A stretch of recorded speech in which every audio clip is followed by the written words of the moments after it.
Full body cleanse, அதாவது முழு உடல் சுத்திகரிப்பு செய்யறதுக்கு என்ன உணவுகள் சாப்பிடணும், எந்த உறுப்புக்கு எந்த உணவு சாப்பிட்றீங்கிறது புரிஞ்சுக்கிட்டு தான் நீங்க சாப்பிடணும். அதாவது உடல்ல சேர்ந்திருக்கக்கூடிய நச்சுக்கள் அதை வெளியேற்றணும் அப்படின்னா கல்லீரல், சிறுநீரகம், குடல், ரத்தம் இது போன்ற உறுப்புகள் சரியா வேலை செய்ய உதவக்கூடிய உணவுகள் சாப்பிட்டீங்க அப்படின்னா தான் உடல் சுத்திகரிப்பு செய்ய முடியும். ஸோ ஃபர்ஸ்ட் பாத்தீங்கன்னா கல்லீரலை சுத்திகரிக்கணும்னு வைங்க. அதற்கு உதவக்கூடிய உணவுகள்னு பாத்தீங்கன்னா பீட்ரூட், அதுக்கப்புறம் மஞ்சள், கேரட் இதெல்லாம் சாப்பிட்றது ரொம்ப நல்லது. இது கல்லீரல்ல இருக்கக்கூடிய நச்சுக்கள் நீக்கும், கொழுப்பு சேர்வதை குறையும். அடுத்து நுரையீரல் சுத்திகரிக்கணும்னு வைங்க. பூண்டு, அரணாசி பழம், இஞ்சி இதெல்லாம் உணவுல சேர்த்துக்கிட்டு சாப்பிடணும்.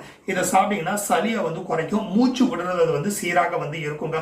அடுத்து பார்த்தோம்னா தோல் ஆரோக்கியமா இருக்கணும், தோலை சுத்திகரிக்கணும் அப்படின்னா ஆப்பிள், பீட்ரூட், கேரட் இதெல்லாம் அடிக்கடி சாப்பிடணும். முகப்பருவை குறைக்கும். இதெல்லாம் சாப்பிட்டீங்கன்னா தோலை பளபளப்பாக வச்சுக்கோங்க. அடுத்து பார்த்தோம்னா சிறுநீரகத்தை சுத்திகரிக்கணும் அப்படின்னா வெள்ளரிக்காய், எலுமிச்சை, அதுக்கப்புறம் செலரி இதெல்லாம் உணவுல சேர்த்துக்கிட்டு சாப்பிடுறது ரொம்ப நல்லது.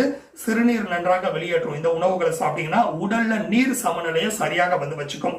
அடுத்து பார்த்தோம்னா ரத்தத்தை சுத்திகரிக்கணும்னு வைங்க. மாதுளை, ஆரஞ்சு, இஞ்சி இதெல்லாம் உணவுல சேர்த்துக்கிட்டு சாப்பிடுறது ரொம்ப நல்லது. ரத்த ஓட்டத்தை சீராக வச்சுக்கும், ஹீமோகுளோபினை மேம்படுத்தும். அடுத்து பார்த்தோம்னா செரிமான பாதையை ஆரோக்கியமா வச்சுக்கணும்னு வைங்க. வெள்ளரிக்காய், பச்சை ஆப்பிள், கற்றாழை இந்த உணவுகளை அடிக்கடி உணவுல சேர்த்துக்கிட்டு சாப்பிடுங்க. மல சிக்கலை குறைச்சிடும், செரிமானத்தை மேம்படுத்தும். முக்கியமா ஒரு விஷயத்த புரிஞ்சுங்க, டிடாக்ஸ் என்ற பெயர்ல கடுமையான உண்ணாவிரதம் இருக்கிற மெத்தட் கிடையாது. நான் இப்ப சொன்னது தினசரி உங்களோட உணவுல நான் சொன்ன இந்த உணவுகளை சேர்த்துக்கிட்டு சாப்பிட்டாலே போதுங்க. அதே நேரத்தில் ரொம்ப நாளா உங்களுக்கு ஏதாவது ஒரு நோய் இருக்கு, நீண்ட கால நோய் இருக்கு, இல்லைன்னா நீங்க கர்ப்பமாக இருக்கிறீங்கன்னா அப்படிப்பட்டவங்க மட்டும் மருத்துவ ஆலோசனைகளுக்கு, மற்றவங்க எல்லாம் இந்த மெத்தடை தாராளமா ட்ரை பண்ணலாம். ஸோ அதே நேரம் உங்களோட உடலை சுத்தம் செய்யணும்னு வச்சுங்க. உறுப்புகள் சரியா வேலை செய்யணுங்க. உறுப்பு சரியா வேலை செஞ்சாதான் உடல் உறுப்பு சுத்தமா இருக்கும். ஸோ அதே நேரத்தில் சரியான உணவு, சரியான தண்ணீர், நல்ல தூக்கம் இதெல்லாம் ஃபாலோ பண்ணாலே போதும். நேச்சுரல் பாடி கிளீன்ஸ் கண்டிப்பா இருக்கும். இயற்கையான முறையில உங்களுடைய உடல் சுத்தமா இருக்கும்.